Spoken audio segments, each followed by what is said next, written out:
Today's a special day. The intake and exhaust are now bolted to the head. Now you notice it's moving around a little bit. Okay, let me show you why. So you remember these brackets I made several videos ago? I had one on each side to lift the head off by itself. Well, this bracket has holes in it for various balance points, but it turns out, since these are centered, that this thing's almost perfectly balanced in this direction and this direction. It's really great. So working on it's a piece of cake. I can just spin it around, do what I need to do. So let's see if you can see that in action. Okay, you see the bolts in there? The bolts that hold down the valve covers, the valve cover, they're not spaced evenly. This side over here is spaced differently than this side here. I found that out the hard way. Now, one of the most important things is that this face right here of this aluminum can't come up and touch the gasket. It has to be behind it so that the manifold, see right here, if you had it up tight, the manifold would hit it. So it has to sit just behind the gasket. And that way I had to trim it so it wouldn't smash into the valve springs. But anyway, it's almost perfectly balanced. So when I lower this thing back onto the block, it's way easier on me because it's flat. A few notes here. I was, let's see, first thing I did was I had a chart next to me here that showed the torque pattern for this intake and exhaust. This is number 1. It's also odd because it's also 31 foot-pounds. All the rest are 23 foot-pounds. So you need to remember that. The problem I had is I couldn't get my half-inch drive torque wrench in here at all. So I had to do some research, you know, about crow's feet, right? Crow's feet change the amount of torque you apply. So here's what happens. If a crow's foot is straight up and down with your torque wrench, it increases the amount of torque. So you have to do some math to decrease the total amount of torque. If it's down like that, it reduces the amount of torque. If it's 90 degrees on this side or that side, it doesn't change the torque at all. So that's what I did.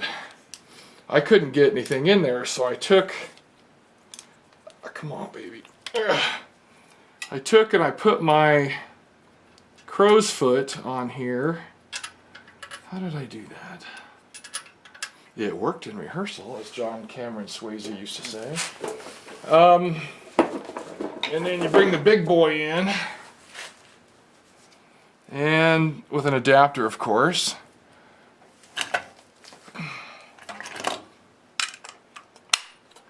Okay, so I had that adapter in there, and I had the torque wrench at 90 degrees. And then I torqued it to its final value. Now, before I did that, I actually went around with this much smaller torque wrench, set it to half the value for every one of these. Half of 23 is like 11.5 foot-pounds, so I set it, I don't know, somewhere in there. And I went through the whole pattern and tightened everything in one shot, and that was okay. That took care of that. So now, the second thing I did was take the full-size torque wrench and go all the way to full spec all the way around. So I did it in 2 stages. It's like head bolts. You're supposed to do it, most old Mopars you do it in 3 stages. 2040-60 or 2040-70, something like that. And it's a lot smaller engine, so it doesn't have those high numbers, but it's the same concept. So you do everything around 10 foot-pounds to all the bolts, and then you go through following the same pattern and do them to full specification. So doing this on if this was all bolted on, what a serious pain in the ass.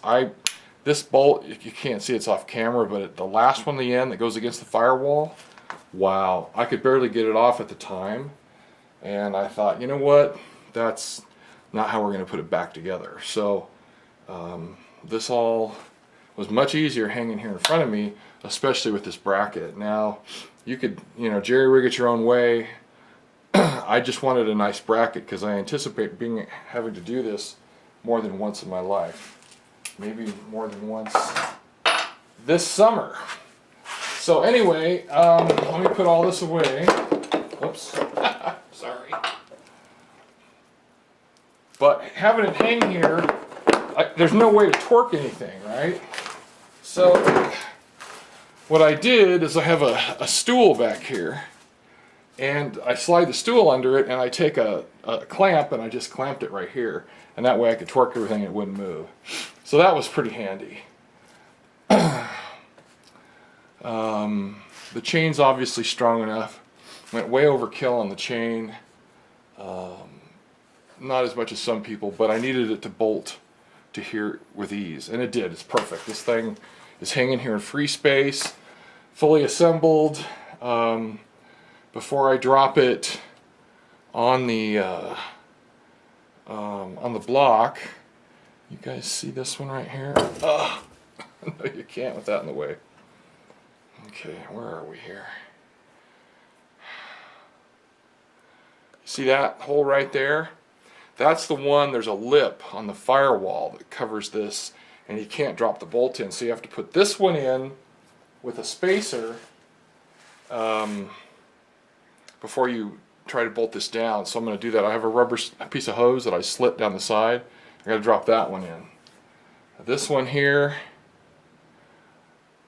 this one way up here in the front, number 11, gets sealer on it. My third one up will also get sealer because that hole was all full of rust, and the bolt was coated too. So anyway, it's all bolted up. The only thing I see right this minute that bothers me, I don't know if it's a problem. I'm going to have to kind of check into it. Yeah, let's see if we can show you guys. Can you...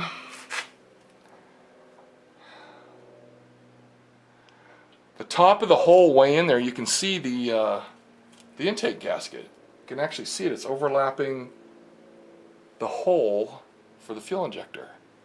You guys see that? That, I don't know. I know the injector's tapered, and it may not even touch that, which would be fine. But I just noticed that, and I don't remember if the original one was like that or not. I saved those gaskets just because that's a question I could look at and figure it out. Otherwise, I did leak test the EGR by itself right here, and it leaks pretty good. It's $100 to replace it, that and the other valve that sits next to it, and I'm just not willing to do that. I know the intake's sealed good.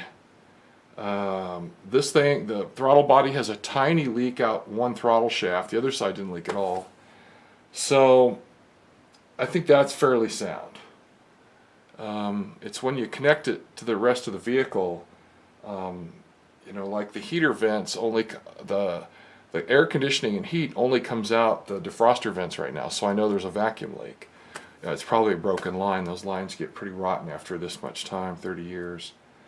So that kind of stuff I'm going to have to chase down with the fog machine as well. So anyway, this bad boy is hanging here in free space. It's all torqued and ready to bolt on. So I need to add, like I said, the bolt in the back with the spacer under it, and the studs. I don't know if I have them around here that I made. They were head bolts that I cut the heads off. The extra long head bolts that go on the outside that don't go under the valve cover, they have like a nut on them. I cut a pair of those I got from the junkyard. Good God, I'm glad this chain's strong. Let's see if I can find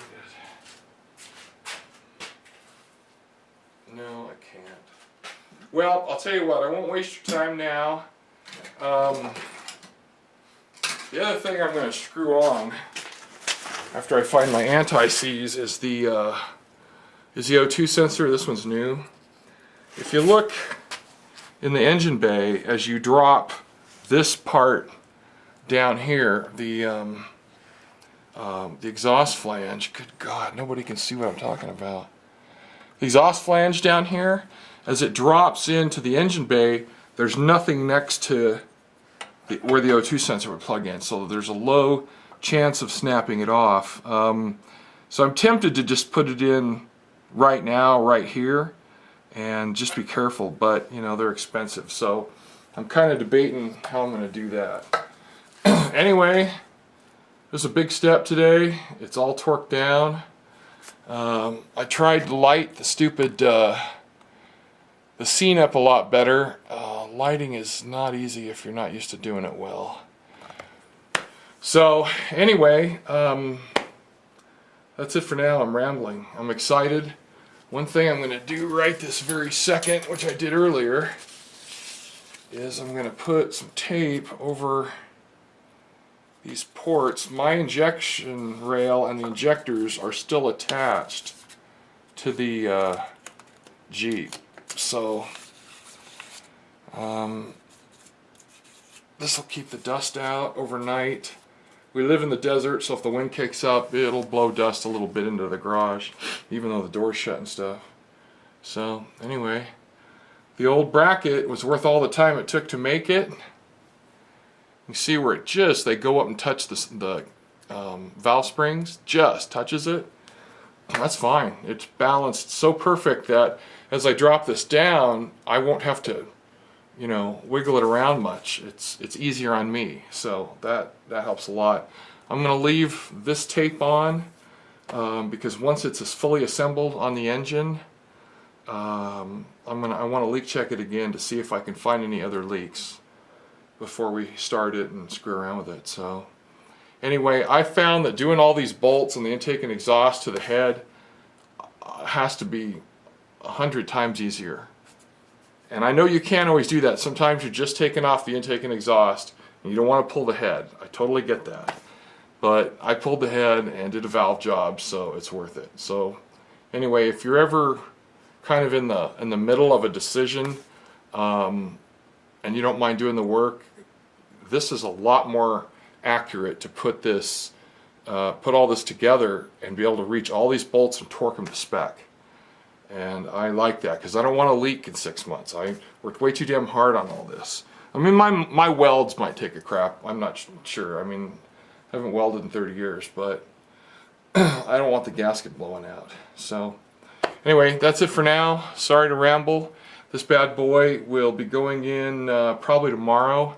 Tonight I'm going to find the bolt for this, drop it in, get the studs, and put them in the block. I need to grind a slot in them so I can unscrew them with a flat blade screwdriver. I need to do that, so I think I'll do that right now, and we'll shoot some more of this tomorrow as we drop it in. Worth it, I think so far at least. It's worth it. In this bracket, piece of aluminum, what is that? It's 2 inches high by 1.5 inches wide. Worth it all day. See you, bye.